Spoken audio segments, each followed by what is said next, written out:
You think you know how airports work. You show up early, go through security, maybe grab a latte, maybe get lured into that duty-free section with the giant Toblerone bars. Everything seems normal, controlled, predictable. But what if I told you there's a whole other side of the airport that no one ever talks about? Not the part with the flight delays and gate changes. I mean the intentional stuff, the little tricks baked into the layout, the rules that aren't really about safety, the quiet manipulations designed to get you to spend more, move faster, or sit exactly where they want you. Turns out, airports aren't just places you pass through.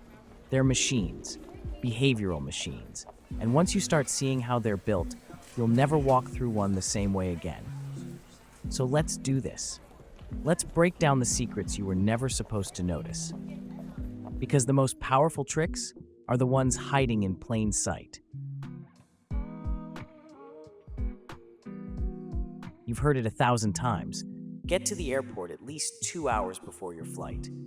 And sure, if you're checking a bag, flying international, or traveling during the holidays, fine. But let's be real. On a random Tuesday morning, that 2-hour rule starts to feel a little suspicious. Ever wonder why the airport pushes it so hard? It's not about helping you relax. It's about keeping you spending. See, the earlier you show up, the longer you linger. And what do people do when they're stuck in a terminal with nothing to do for 90 minutes? They spend. They grab overpriced snacks, browse duty-free like it's a mall, maybe even buy a $14 neck pillow they'll never use again. The airport calls it dwell time. Retail consultants call it golden hour. But let's call it what it is, a carefully orchestrated trap for your wallet. But here's the twist. You can skip the game entirely. Check in online. Travel light with just a carry-on. Dress smart. Think slip-on shoes, no belts, no metal. Be ready to breeze through TSA like you've done this before, because you have. And instead of wandering around the terminal for 2 hours, maybe show up 65 minutes before takeoff. It's not reckless, it's optimized. And it's how savvy travelers fly.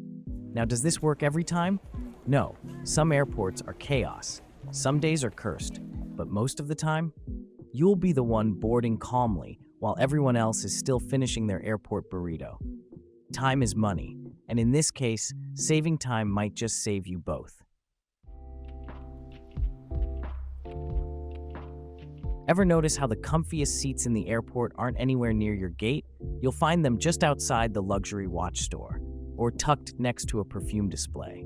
Leather armchairs, warm lighting, maybe even a charging port, like a first-class lounge for people who never bought a ticket. But it's not generosity, it's psychology. These are revenue seats, and they're not there for your spine, they're there for your wallet. Studies show we're far more likely to spend money when we're relaxed. Why?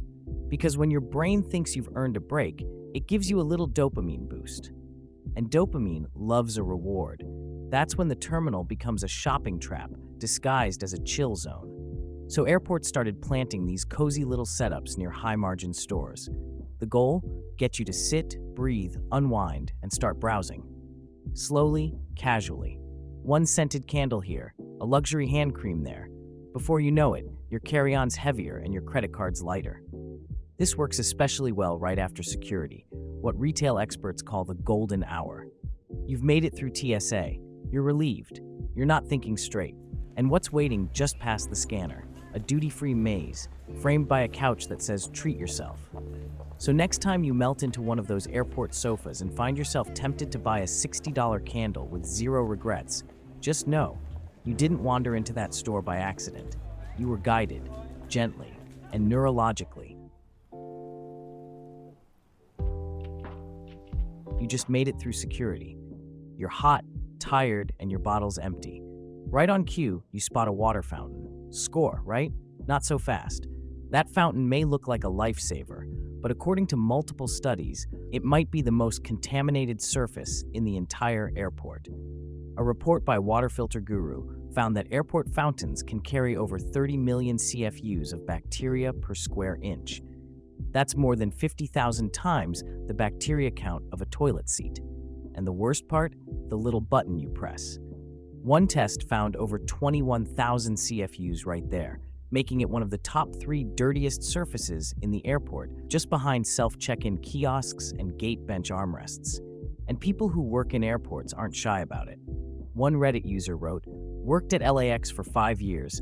Those fountains rarely got cleaned. Never drank from one again." Another chimed in, "They have filters, sure, but they're almost never replaced." To be fair, the water itself is usually treated, but it's the spout, the button, the metal edges. Those are the parts you're touching, and they're basically a germ hotspot.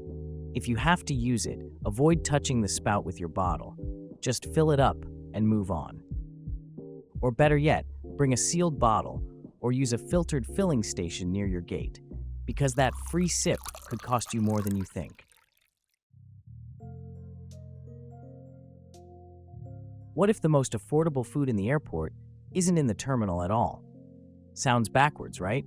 But in many cases, the smartest meal choice is actually served in a tray, midair. Once you're past security, the airport knows you're stuck. You're tired, hungry, maybe a little stressed, and there's nowhere else to go. That's exactly why everything from a sandwich to a granola bar feels outrageously priced. You're not paying for flavor. You're paying because there's nowhere else to eat. It's classic trapped pricing. Fewer options, higher prices, and a captive audience that's too hungry to argue. Meanwhile, on board, you might find a better deal. A snack box that costs less than the soggy wrap near your gate and gets delivered right to your seat. No greasy bag to juggle. No balancing food on your lap while managing your boarding pass. You sit down, tap your card, and boom, done. It's like skipping the chaos and the price tag. And if you've got the airline's credit card, even better. Many offer 20 to 25% off in-flight purchases. That $8.99 cheese plate drops to $6.74 without you even thinking about it. Not gourmet, but predictable, clean, and cheaper than most things on the ground. So next time you're tempted by that $9 trail mix at gate 23, maybe just wait for the cart. Your wallet and your hands will thank you. You've probably wondered, are they really seeing through your clothes? Not anymore. You step into the scanner, raise your arms, hold your breath for half a second, and hope nothing beeps. But ever wonder what the TSA agents actually see on that screen? The truth? They're not looking at you. Not the way you think. Modern scanners, specifically millimeter wave machines, don't show your body at all. Instead, they generate a generic, gender-neutral outline that looks more like a gingerbread man than a person. If the machine detects something unusual, like metal in a pocket or a bulky item under your clothes, a little colored box pops up on that zone. That's it. No detailed curves, no awkward anatomy, just a virtual figure with a red square that says "check here." And the best part? You can see it too. The screen is usually visible to both the officer and the passenger, so there's no mystery, no guesswork, and no room for creepy scanner myths. That wasn't always true. The old backscatter machines did show ghostly X-ray-like body images. And yeah, the privacy backlash was real. TSA quietly retired those in 2013, and since then, it's been privacy-first tech all the way. Still, today's machines are pretty sensitive. Even harmless stuff, like a bobby pin, body piercings, or a zipper that's just in the wrong place, can set them off. If you're wearing something you think might confuse the system, just mention it. It saves you a pat-down and probably a long, awkward pause. So no, TSA agents aren't secretly judging your outfit. They're just following the boxes. Most people assume that if TSA damages or loses something in your bag, there's a safety net waiting, a form to fill, a refund on the way, some basic level of accountability. But here's the gut punch. The system isn't built to help you, it's built to make you give up. Yes, there's a claims process. Yes, you can file it, but what you get back? Maybe a $40 check, after 5 months, if you're lucky. Travelers have submitted detailed photos, timestamps, even TSA inspection slips, and still gotten denied. The burden of proof is entirely on you, and even when the evidence is clear, the answer is often a polite version of "too bad." This isn't just about theft, it's about a lack of responsibility. Even when your stuff gets obviously broken during screening, even when there's no one else who could have done it, TSA rarely admits fault. They might not have stolen your laptop, but they sure won't help you get it replaced. So don't assume the system has your back. Pack your valuables like no one else will protect them, because once they're out of sight, Your chances of seeing them again might depend on how loud you're willing to get. If TSA is the passive side of this story, the system that won't help, then baggage handling is where things get actively shady. Out on the tarmac, not every uniformed worker is just tossing bags and scanning barcodes. Some are quietly turning your suitcase into a part-time payday, and they've been doing it for years. There's footage from Miami where TSA agents were caught pocketing cash during random screenings. At one Florida airport, hidden cameras showed baggage workers digging through suitcases like it was their personal lost and found.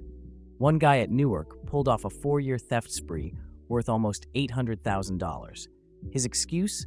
Everyone else was doing it. The method is simple. Use the X-ray to spot electronics, jewelry, or even cash. Wait for a bag that isn't locked. Pop it open somewhere off camera. Take what you want. Seal it back up like nothing happened. And here's the worst part. It's fast, easy, and hard to prove. By the time you land and realize something's missing, your bag's been through 5 hands, 3 conveyors, and possibly a forklift. Good luck pointing fingers. So what's the move? Don't check valuables. Don't flaunt expensive gear. Use TSA-approved locks, and pick luggage that doesn't scream, "Steal me." The sad truth is, if something in your bag looks tempting, someone out there might be tempted. Because to the wrong person, your suitcase isn't luggage, it's opportunity. You hand off your suitcase. It disappears down the conveyor belt with that little printed tag, and you trust. Trust that it'll get where it's supposed to go. Trust that fragile sticker means something. Trust that somewhere behind the scenes, someone is handling it with care. That trust might be misplaced. Here's what really happens once your bag vanishes. Imagine a warehouse. Concrete floors, conveyor belts screeching, luggage flying, literally. Your suitcase is being tossed 6 feet in the air, slammed onto carts, stacked like Jenga blocks under a countdown clock. Why the rush? Because the ground crew has about 10 minutes to load hundreds of bags. One delay, one missed connection, they're out of a job. So that gentle handling thing doesn't exactly make the cut. I've talked to baggage handlers who've seen it all. Cracked laptops, heirloom jewelry shattered, designer luggage folded like origami.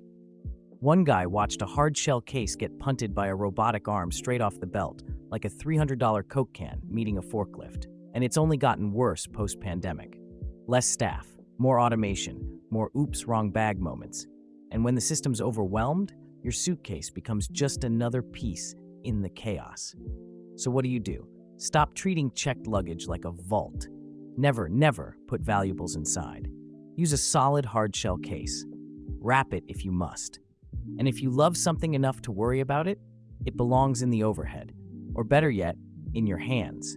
Because down there on the tarmac, your suitcase isn't luggage, it's cannon fodder. Most travelers assume the dirtiest place in any airport is the bathroom. I mean, it smells weird, the floor's sticky, and someone's always drying their hands on their jeans. Obvious choice, right? Guess what's filthier than the toilet? The thing you just tapped 5 times. A study by Insurance Quotes swabbed high-traffic spots across major U.S. airports, and the #1 bacteria bomb wasn't in the restroom. It was the self-check-in kiosk. One swab showed over 250,000 colony-forming units of bacteria per square inch. That's not a typo. That's the kind of number that makes you want to sanitize your entire boarding pass. Second place? The armrests at the gate. Yep, the ones you lean on while eating that $12 sandwich. Third, the button on the airport water fountain. For comparison, the average airport toilet seat, around 1,000 CFUs. Let that sink in. So why so filthy? Because no one thinks to clean them. Bathrooms get scrubbed. But kiosks, armrests, that's bacteria territory. Thousands of fingers, sneezes, snack crumbs, and no disinfectant in sight. So what's the move? Keep some hand sanitizer handy, especially after using touchscreens. And maybe think twice before resting your face on a gate bench. You don't need to be a germaphobe, just try not to rub your eyes right after tapping that kiosk. Because starting your trip with a stomach bug from a check-in kiosk, that's not the kind of upgrade anyone asked for. Think no one's paying attention to you at the gate? Think again. You might feel like just another name on a boarding pass. But in reality, airport staff often know exactly who you are before you ever say a word. Gate agents, flight attendants, even security personnel get briefed on the passengers coming through. Who's a frequent flyer? Who requested special treatment? Who caused a scene last month at baggage claim? It's not paranoia, it's protocol. And yes, there's a kind of quiet profiling at play. If you've racked up status with the airline, your name might trigger a subtle upgrade, a softer tone, or a last-minute seat shift in your favor. If you've been flagged for behavior, that follows you too. One former airline employee put it bluntly, there's a notes section next to your name. And trust me, people use it. So, when you roll your eyes at a gate agent, demand to be boarded early, or go full meltdown over a middle seat, just know you're probably not the first one to do it, and you will be remembered. Airports track more than bags. They quietly track behavior. And sometimes, being just another traveler is the best reputation you can have. You hand over your checked luggage, watch it disappear behind a rubber curtain, and assume it's on its way to the plane. But what actually happens to your bag in those hidden tunnels is far more advanced and a little unnerving. First stop, explosive detection systems. These aren't your average X-ray machines. They're loaded with tech that scans through layers of clothing, electronics, and toiletries using advanced imaging and chemical trace detection to flag anything suspicious. Some systems even use computed tomography, basically the same tech as a hospital CT scan, to rotate your bag in 3D and digitally dissect everything inside. Your suitcase is getting the VIP diagnostic treatment, and all of it happens fast. The system flags shapes, densities, even smells. If anything sets off a red flag, the bag is automatically pulled from the line for manual inspection, often before it even reaches the carousel. What's wild is, this level of scrutiny doesn't just catch weapons. It's picked up bottles of hot sauce misread as fuel, weird-shaped souvenirs mistaken for pipe bombs, and more than one forgotten bottle of water that turned out to be tequila. The bottom line? Your luggage might seem like it's just riding a conveyor belt, but in reality, it's running a gauntlet of machines that could rival Superman's X-ray vision. So next time you walk into an airport thinking you know how it all works, pause. That comfy chair by the perfume shop, it's not there for your comfort. That early boarding announcement might just be a nudge to get you spending. And that harmless little water fountain could be carrying more bacteria than the airplane toilet. Airports are smart, sneaky smart. Every sign, every seat, every scanner, it's designed to manage not just crowds, but behavior. Your behavior. But now you're one of the few who sees it. And once you see it, you can outsmart it. So here's your move. Pack light, think ahead, and don't let a $14 sandwich, a flashy sale, or a quietly judgmental scanner make the decisions for you. Oh, and if you've got an airport hack that saved your sanity or your wallet, drop it in the comments. I want to hear it. If this video opened your eyes, or just gave you one more reason to skip the airport water fountain, hit like, share it with your favorite travel buddy, and subscribe for more videos that spill the travel secrets no one else will. See you at the gate, preferably 65 minutes before takeoff.